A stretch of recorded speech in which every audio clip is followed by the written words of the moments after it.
അതുപോലെ ഇന്ന് നമുക്ക് സ്ഥലത്ത് പോയാലോ. അപ്പോൾ വീഡിയോ മുഴുവനായിട്ട് കാണാട്ടോ. വീഡിയോ ഇഷ്ടമായി ലൈക്കും സബ്സ്ക്രൈബും കമൻറ്റും ചെയ്യുക. അപ്പോൾ അത് വൈകുന്നേരം പിള്ളേർ സ്കൂളിൽ നിന്ന് വന്നിട്ട് കുളിച്ച് റെഡി നമ്മൾ പോകുന്ന നേരെ തെയ്യം നോക്കാൻ വേണ്ടിയിട്ടാണ്. ഞാൻ അന്ന് വീഡിയോയിൽ പറഞ്ഞിട്ടുണ്ടല്ലോ തെയ്യം ഉണ്ടെന്ന്.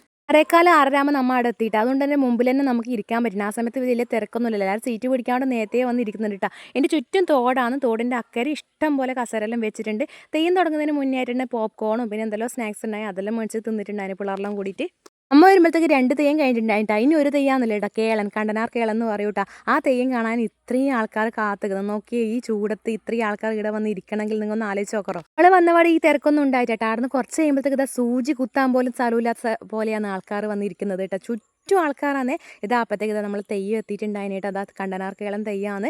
ഞാനും കിങ്ങിണിയും കുഞ്ഞാറ്റി ആദ്യമായിട്ടോ ഈ തെയ്യം കാണുന്നത്. അപ്പോൾ അതിൻ്റെതായ എക്സൈറ്റ്മെൻറ്റും കാര്യങ്ങളും നമുക്കുണ്ട് കേട്ടോ. അങ്ങനെ ഇതാ തെയ്യം തുടങ്ങി. തെയ്യത്തിൻ്റെ ഒരു ചടങ്ങായ കാഴ്ച കൊണ്ടലും ബപ്പിടൽ ചടങ്ങും വീഡിയോയിൽ ഉൾപ്പെടുത്താൻ അവിടെ ആർക്കും അവകാശമില്ല കേട്ടോ. അത് നമ്മുടെ കണ്ണുകൊണ്ട് മാത്രമേ നമുക്ക് കാണാൻ പറ്റൂ കേട്ടോ. സത്യം പറഞ്ഞാൽ ഈ ഒരു ചടങ്ങ് കാണുന്ന സമയത്ത് എനിക്കുണ്ടല്ലോ മേലാസകലം കുളിര് കോരുന്ന ഒരു അവസ്ഥയായിട്ടാണ് ഉണ്ടായത്. അങ്ങനെ ഇതാ തെയ്യമെല്ലാം കഴിഞ്ഞിട്ട് ആൾക്കാർ നോക്കുക. ഇതാ ഇനി കഴിഞ്ഞാൽ എല്ലാവരും തിരിച്ചു പോകാട്ടോ ചെയ്യുന്നത്. ചോറും കറിയിലും ഉണ്ടായിട്ട് നമ്മൾ ചോറ് വയ്ക്കാൻ വേണ്ടി നിന്നിട്ട് അപ്പോഴത്തേക്ക് പിള്ളേർക്ക് ഉറക്കെല്ലാം വരുന്നുണ്ട്. നമ്മൾ നേരെ തിരിച്ചു പോകാൻ വേണ്ടി നിൽക്കുന്നു കേട്ടോ. അപ്പോൾ നമ്മൾ കാസർഗോഡ് ജില്ലയിലെ വയനാട്ട് കുലവൻ തെയ്യം കേട്ട് ഒരു പ്രാവശ്യമെങ്കിലും എല്ലാവരും ഒന്ന് കണ്ടിരിക്കേണ്ട ഒരു കാര്യം തന്നെയാണ്.